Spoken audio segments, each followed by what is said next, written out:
விஜய் வந்து கையில கிடைச்சோட விஜய் செத்தாண்டி. இந்த வீடியோ பார்த்தோன்னே எனக்கு சிரிப்பு தான் வந்துச்சு. பைத்தியக்காரங்க ஒரு கொஞ்சம் கூட ஒரு அறிவே இல்லாமல் ஏதோ ஒருத்தன் ரோட்டில் கதறான். அந்த ஒருத்தன் கதறினதுக்கு கையில் மாட்டினான்னா செத்தாண்டி அப்படின்றீங்க.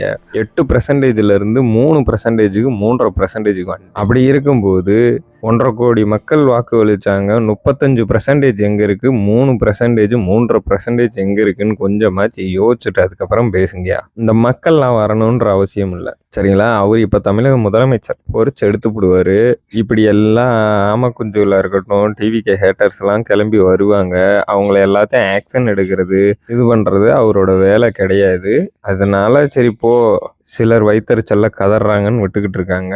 அதுக்காக ரொம்ப தலையில ஆடாதீங்க நண்பா. உங்களை நினைச்சா சிரிப்பா வருது. உங்களுக்குலாம் மண்டையில மூளை வச்சிருக்கா கடவுள், இல்ல களிமண்ணை கொடுத்துருக்கா அப்படின்ற மாதிரி. யாரு நீ ஒரு ஆளா வந்துட்டு விஜயை கழட்டி தள்ளிடுவியா?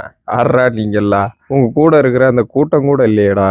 காமெடியா பண்றாங்க. 1.5 கோடி மக்கள் எங்க இருக்காங்க, 19 லட்சம் மக்கள் எங்க இருக்காங்கன்றதை யோசிச்சுட்டு அதுக்கப்புறம் பேசுங்கடா டேய் வாய்கிலியே. நன்றி.